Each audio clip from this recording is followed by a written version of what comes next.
পরিবর্তন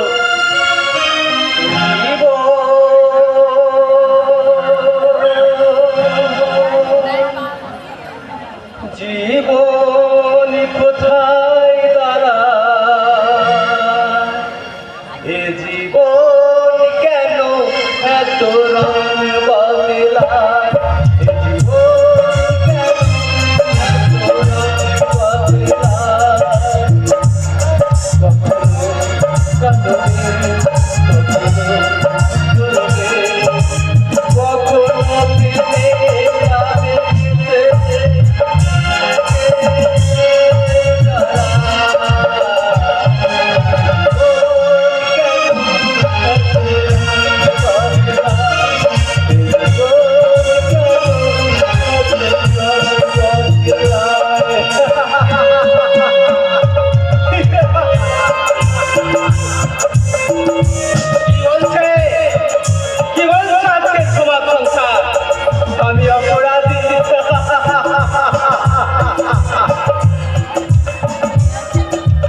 অন্যায় অধর্ম এগুলোকে তো আমার সঙ্গী করতেই হবে।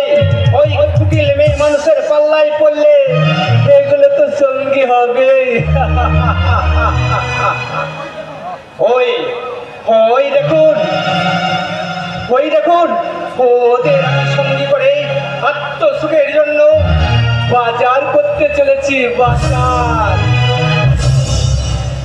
ছি ছি ছি ছি ছি আমার মনে হচ্ছে এই ব্যাগটাকে ছুঁড়ে ফেলে দিয়ে ওই ভগবানকে ডেকে জিজ্ঞাসা করি, হে ঈশ্বর, এই নারী জাতটাকে তুমি কোন উপাদানে তৈরি করেছো? সঠিক উপাদানে তৈরি করেছে বর্তা, কারণ ঈশ্বর যা করে তা সব মানুষের মঙ্গলের জন্যই করে। মিথ্যা মিথ্যা মিথ্যা, এ ধারণা তোমার সম্পূর্ণ ভুল। মিথ্যা নয়, নারী শুধু বড়বতী একা নয় বর্তা, মার তো নারী।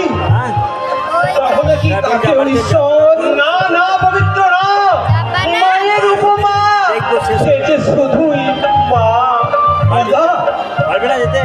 তাহলে তো এটা তো ভুল নয়, নারী মহিয়সী। ভুল আমাদের, আমরা তাদের সঠিক পথে চালনা করতে পারি না। তাহলে কি আমি এটাই বুঝবো পবিত্র, আমার সামান্য ভুলের জন্য আমাদের সরকার হয়ে গেল? না বর্তা না, সংসারী কখন কার জন্য ভাগে তা কেউ বলতে পারে না। এক অদৃশ্য লোক আর স্বার্থপরতার কালহর প্রতিটি মানুষের সংসারকে তখন কিভাবে ভেঙে টুকরো টুকরো করে দেয় পবিত্র, তা কেউ বলতে পারে না বর্তা, তা কেউ বলতে পারে না। ভাই পবিত্র, এই বিতক সংসারের জ্বালা আমি তো আর সইতে পারছি না ভাই। কিন্তু ভবিতব্যকে তো মেনে নিতেই হবে বর্তা, এ হলো ঈশ্বরের অদৃশ্য হাতের খেলা। না হলে একজন গণ্যমান্য শিক্ষকের আজ ওই অবস্থা হবে কেন পবিত্র জানি না। মাস্টার মশাইয়ের মতো মানুষের এই সমাজ সংসারের বুকে শেষ ঠিকানা কোথায়? শেষ ঠিকানা কোথায় পবিত্র? সেই শেষ ঠিকানা জানবার আগে আমার যেন মৃত্যু হয় ঠাকুর, আমার যেন মৃত্যু হয়। সে বাবা আমাদের মানুষ করতে তাদের সর্বস্ব দান করলো, তাদের পায়ে একটি বড় হাত রাখার অধিকার আমার যে এইভাবে বাঁচাচ্ছে। মৃত্যু মৃত্যু আমার অনেক ভালো, অনেক ভালো। এ বাবা, মরতে চাইছো? আরে মরবে কেন? শোনোনি এই কবির ভাষা, মরতে চাই না আমি এই সুন্দর ভবনে, মানবের মাঝে আমি বাঁচিবারে চাই। কে কে আপনি? সকালবেলায় মদ খাচ্ছেন কেন? মদ খাওয়া আবার সকাল বিকাল আছে নাকি বাজার? আমি সারা মাল্টি মিলিয়নার বীরেশ্বর মিত্রের ছেলে অর্পণ মিত্র। আমি বীরেশ্বর মিত্রের ছেলে? তার মানে তুমি ডোনার দাদা? She is my sister, but who are you? আমি সুদীপ রায়ের কর্তা জয়দীপ রায়। I am so sorry, বর্দা। এই কিছু মনে করবেন না, এই সকালবেলায় না একটু ভুল করে ফেলেছি। দোষ ফলান জিন্দগিটাই তো ভুল আছে। अच्छा काम तुम करबे की करे? आपने बहुत शर्म की बात अच्छे बाबूजी যে উসলা আমার কারবারের পার্টনার আছে। সম্মান আঘাত দিয়ে কথা বলবেন না কাকা বাবু। উনি হচ্ছেন আমার ডোনার দাদা। नमस्ते बाबूजी, डोंट माइंड। कुछ पर खुश खबरी আছে তো? সিংজি, এই সংসার অনাঙ্গনে সবাই ভালো থাকবে সেই দিন এই পৃথিবী থেকে স্বার্থ লোভ আর হিংসা বিলুপ্ত হবে। আর এই সমাজের বৌমারা যদি তাদের শ্বশুর শাশুড়িকে নিজের বাবা বলে স্বীকার করে নেবে, সেই দিন আর সাতমন তেলও পড়বে না, আর রাধাও লাগবে না। চলে সিংজি, নমস্কার। আপনি আমার আত্মীয়র কাছে আমাকে মাতাল বললেন?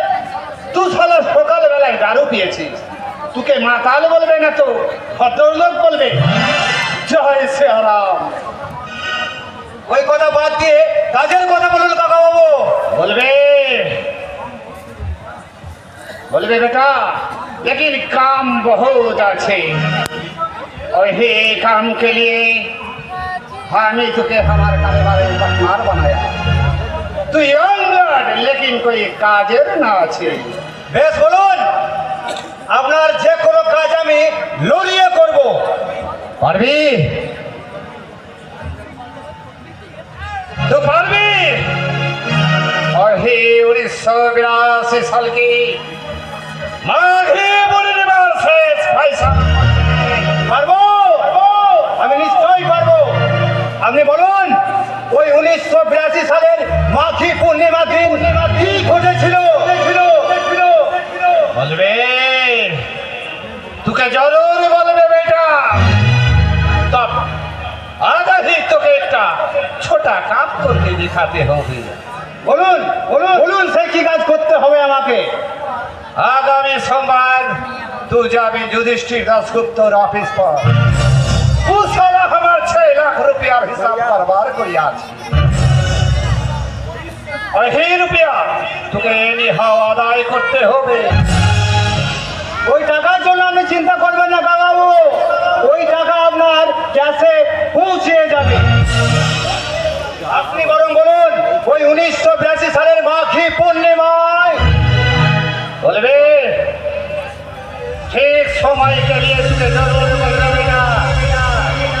वही दिन का फैसला के लिए मैं अभी तक जिंदा हूँ। सज्जन सिंह शांति का दोष नहीं, कान खड़ा करके सुन बेटा।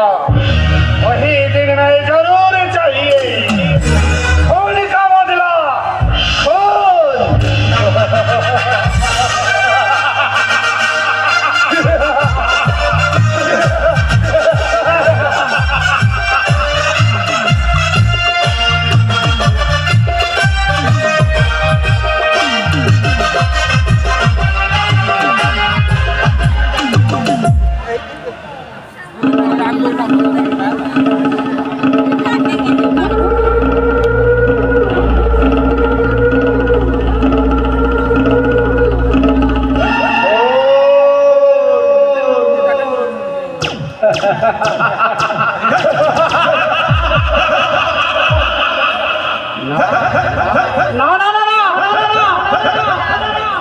আরে গুরুদেব দয়ালে প্রভু শ্যাম সুন্দর গোস্বামী বলেছে,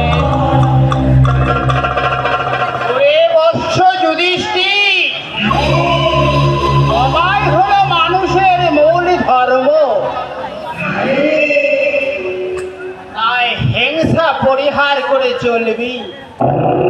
তারপর থেকে আমি গুরুদেবের কাছে দীক্ষা নেওয়ার পর আমি করা ছেড়ে দিয়েছি।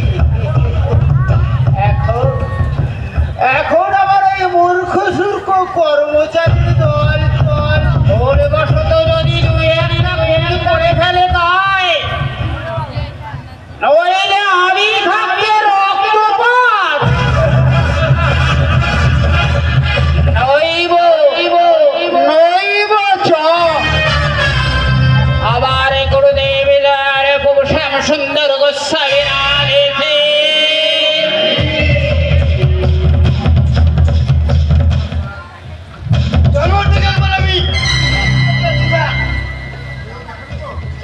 দেখেনি তো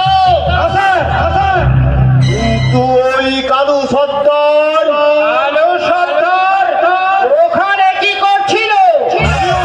ভাবছি স্যার তার ডিউটি তো বাড়িতে, আরে কারখানায় সে কি করছিল?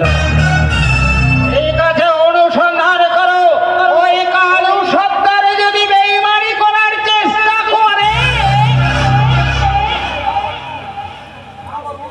না বাবু, এই কালু সরকার গরিব ছোট লোক হতে পারে, কিন্তু সে বেঈমান নয়। আজকের এই ঘটনার কথা আমার কাছ থেকে অন্য কারো কানে পৌঁছাবে না। তাহলে এক কাজ কর, এই লাশটাকে বস্তায় ভরে ট্যাক্সিতে চাপিয়ে আজ রাতেই গঙ্গার জলে ভাসিয়ে আমায় মাফ করবেন স্যার, এই কাজ আমি করতে পারবো না। কেন?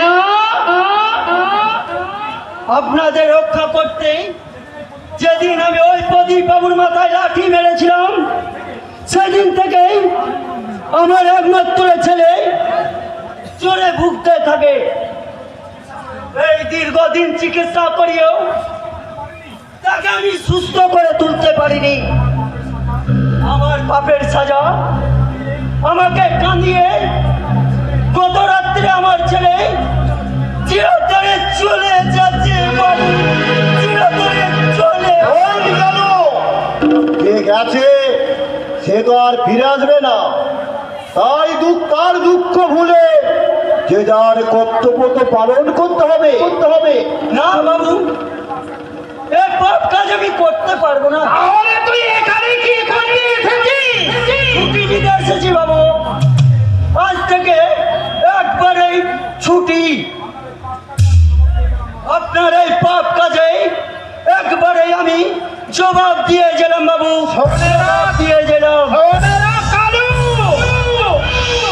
ওই শালা যদি বেঈমানির চেষ্টা করে না, শালাকে খালাস করে দিব। যার শগুনের কাতর প্রার্থনায় ওই ভাগারে গরু পড়ে গেছে, এখন এই লাশটা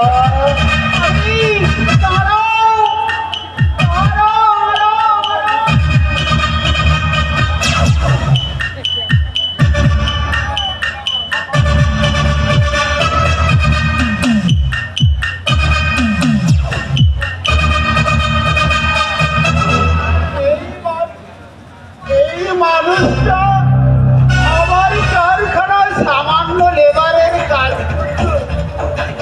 তাই এই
ছড়াচ্ছে, ওটাকে আবার রাস্তা থেকে সরিয়ে দেই, আমার গুরুদেবের চরণে আশ্রয় নিতে আমি সেই সুদূরে না বলে চলে যাব।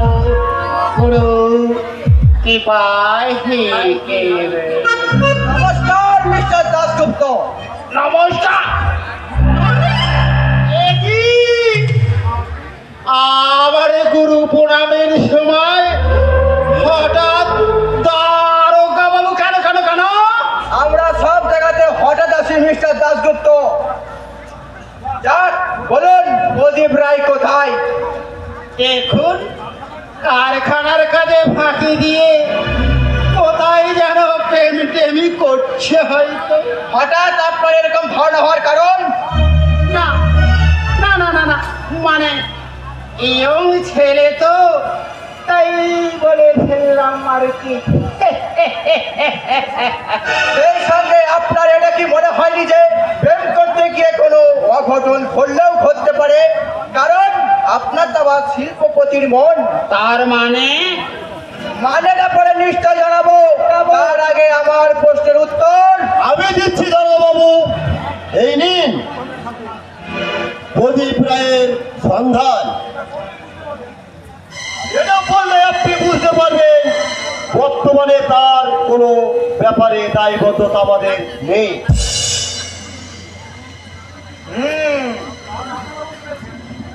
তাহলে আপনারা বলতে চাইছেন যে প্রদীপ বাবু বেলা 12টায় ছুটি নিয়ে চলে গেছে? আমরা বলছি না বাবু, বলছে এই প্রদীপ বাবুর ওই আপনার কাছে। Oh, yes. Can't you remember, Mr. Majumdar? ছাদ দিয়ে মাছ ঢাকার চেষ্টা করলেও আমার চোখে কিন্তু মাছটা এখনো নড়ছে। তাই নতুন তথ্য নিয়ে আবার আমি আসবো, সেদিনের জন্য তৈরি থাকুন। চলে, নমস্কার।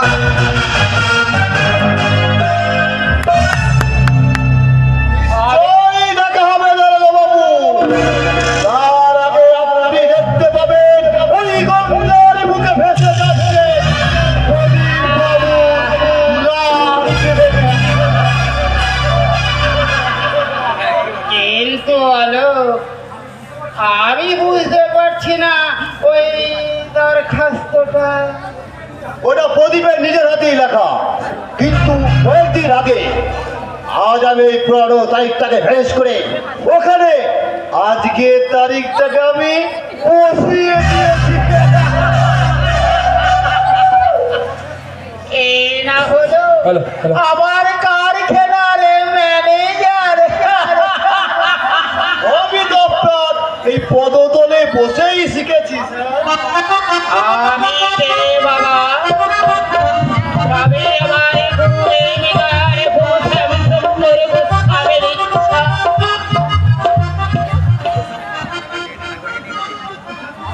আমি যন্ত্র, তিনি যন্ত্রী, তিনি যেমন চালান আমি তেমনি চলি। তোমার ইচ্ছা তুমি করো, লোকে বলে করিয়া বলি তোমার ইচ্ছা, ইচ্ছাময় মাগো তুমি, তোমার কর্ম তুমি করো, লোকে বলে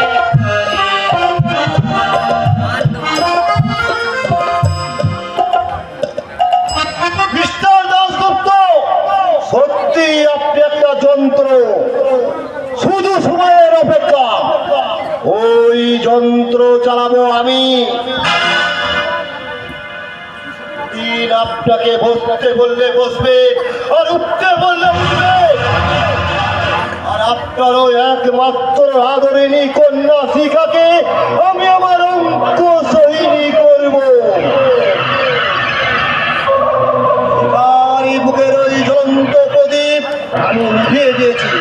এইবার ওই বুকে আমি আমার কামনার আগুন জ্বালিয়ে এখানে বাধা দেওয়ার আর কেউ নেই।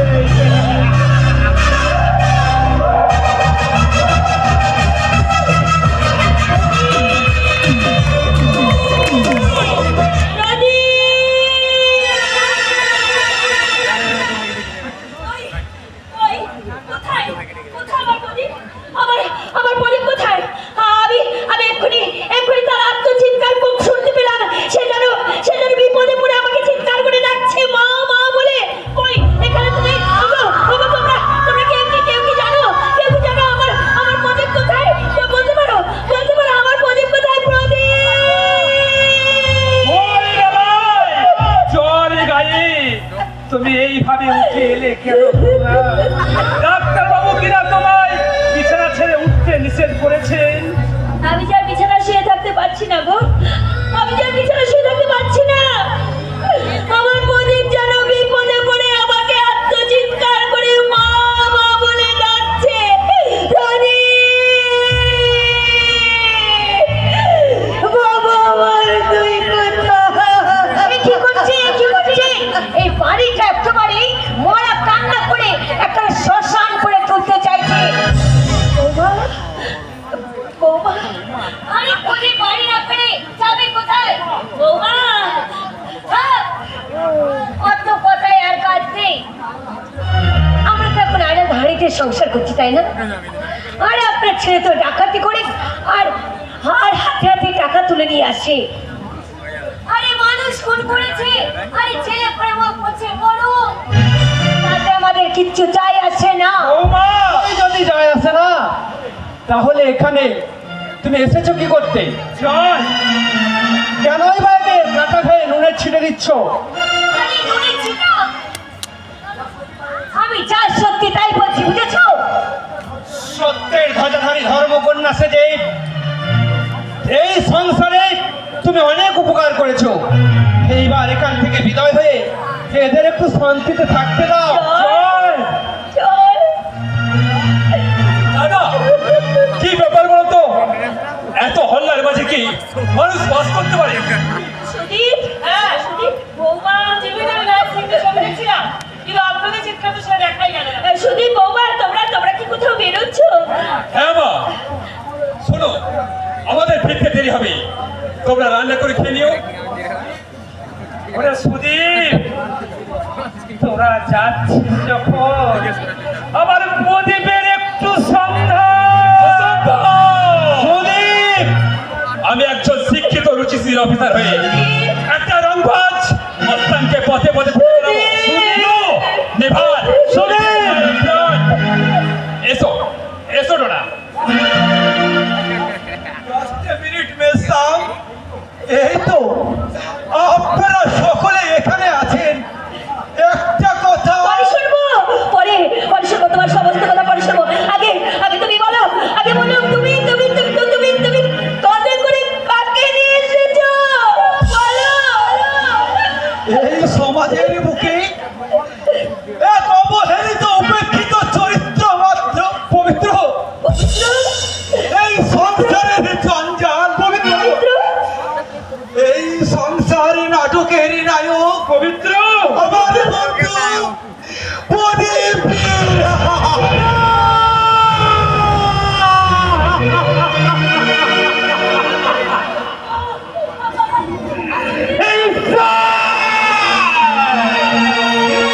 এই দৃশ্য দেখার আগে তুমি আমার এই স্কুলে এলাম কেন?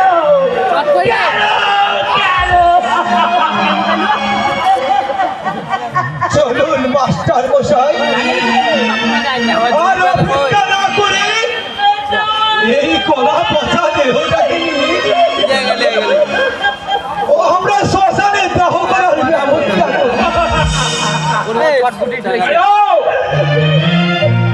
একে শ্মশানে দাহ করার আগে আমাদের সকলের মাঝে একটা কথা পরিষ্কার হয়ে যাওয়া দরকার। কি কথা রে সুদীপ? দাদা এই সংসার থেকে আলাদা। সুদীপ প্রদীপ যদিও কিছু রোজগার করে দিচ্ছিল, সেটাও আজ বন্ধ হয়ে গেল। এইবার এই সংসারটা চলবে কিভাবে?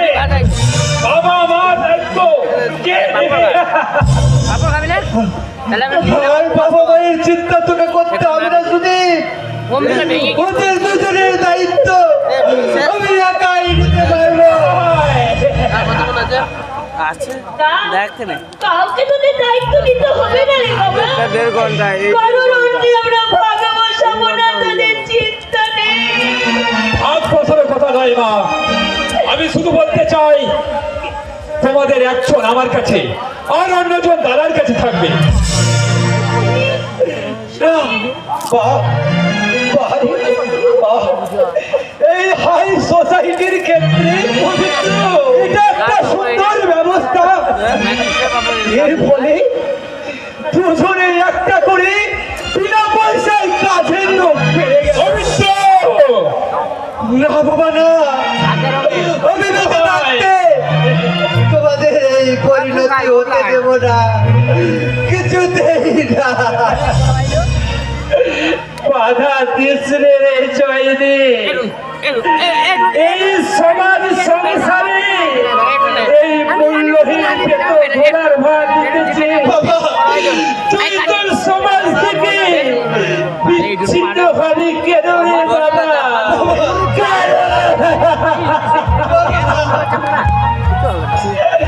আয় বাবা প্রদীপ, তোকে আমি তোর উপযুক্ত স্থানে রেখে আসি।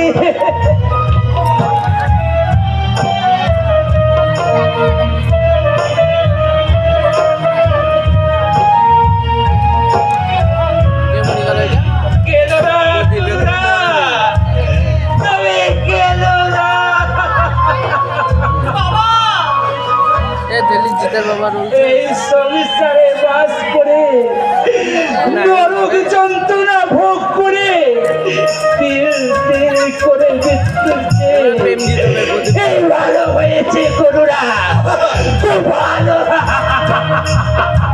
বাবা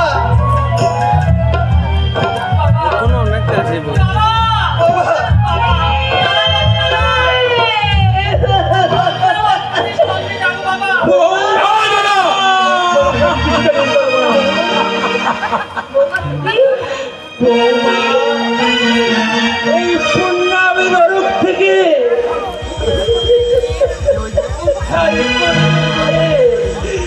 এই সন্তানের আলাদা নাম পুত্র, সেই সন্তান হারা পিতা আমি।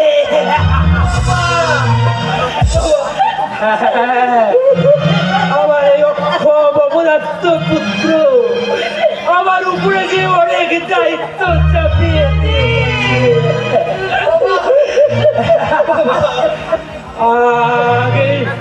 আগে পিতার মুখাগ্নি করত পুত্র, কিন্তু এখন এই বিপরীত ধর্মীয় যুগ ধর্মে এই পুত্রের মুখাগ্নি করতে চলেছে।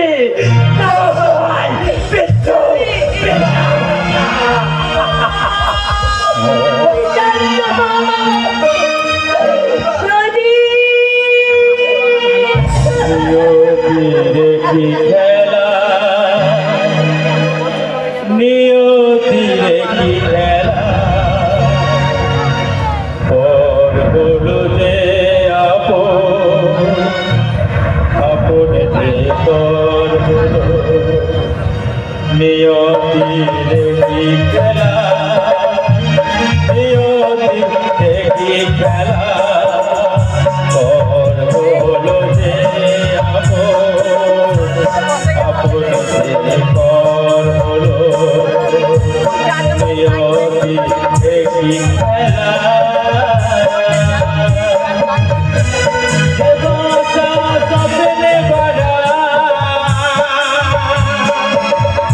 ভালোবাসা দিয়ে ভরা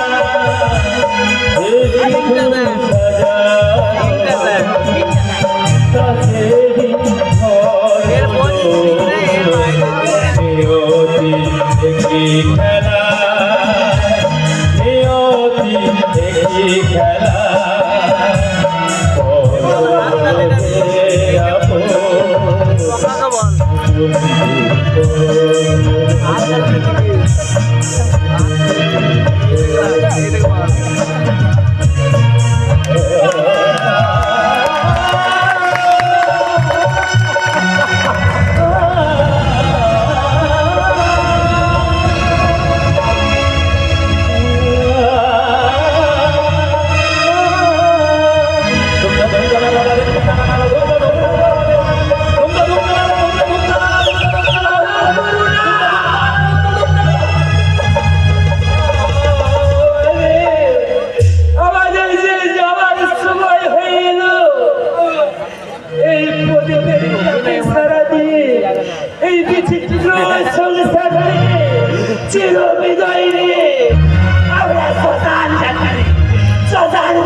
আর ওই ঈশ্বরের কাছে যে কোটি কামনা করি এই যাত্রা যেন আমাদের শেষ যাত্রা হয়, শেষ যাত্রা। এই চলুন মশাই, আর বিলম্ব নয়, তাই চলুন।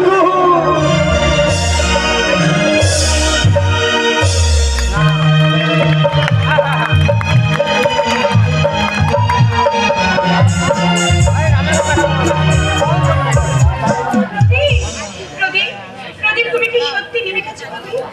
তাহলে তোমার শিখাকে তুমি বঞ্চিত রাখলে কেন প্রদীপ?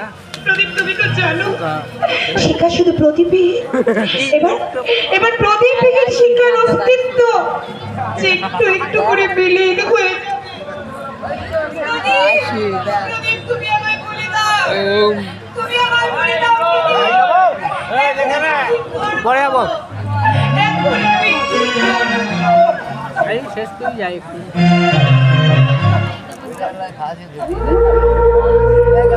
কে? এ কে? বাপি? বাপি, তুমি? তুমি এখানে? জানি রে মা, জানি, আমি সব জানি, কিন্তু কি আর করা যাবে বল? বাপি, ওই নিয়তি কেন বাধ্যতে? বাপি, আমিও তো চেয়েছিলাম ওই গরিব হলে ওই প্রদীপের হাতেই তোকে তুলে দেব, কিন্তু এই দুর্ঘটনায় বাপি, আমি এখন কি করব বাপি? তুমি বলে দাও আমি এখন কি করব? ওই শাড়ি পরা নারী রূপ ছেড়ে তোকে আবার মোহিনী সাজতে হবে মা।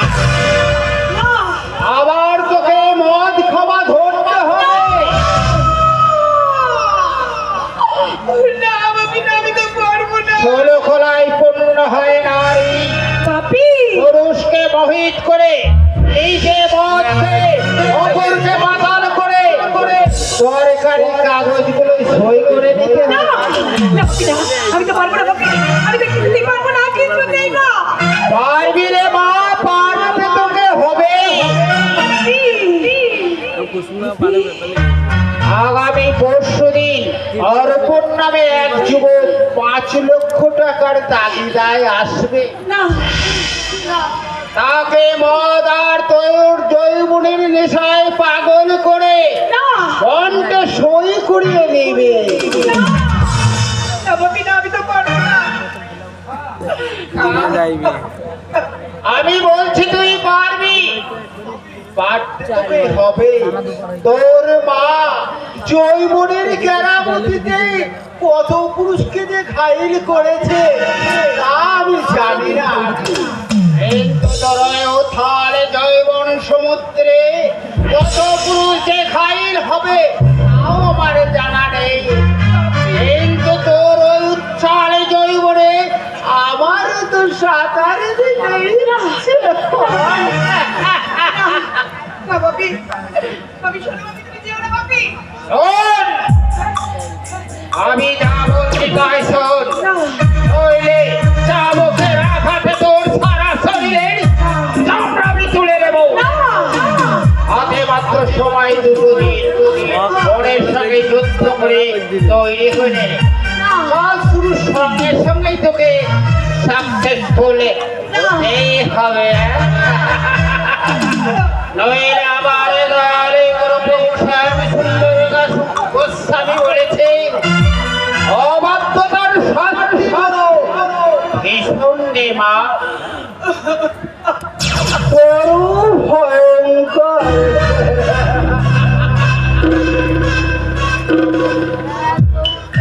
বাপি, আমি পারবো না, পারবো না ভগবান। ওরা কি মানুষ নাকি একটা জীবন্ত নরপিশাচ? আর পারছি না, আর পারছি না ঠাকুর, আমি আর পারছি না, আর পারছি না। প্রদীপ, তুমি তুমি আমাকে বলে দাও প্রদীপ, তুমি আমাকে বলে দাও এখন আমি কি করবো?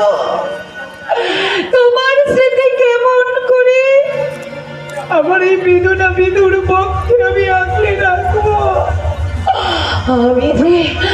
আমি যে ভীষণ ক্লান্ত, আমি যে ভীষণ পরিশ্রান্ত, বুকে লয়ে অভিমান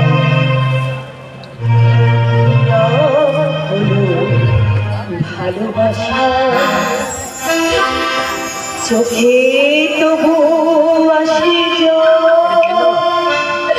ও শ্রুতি ব্যথার ভাষা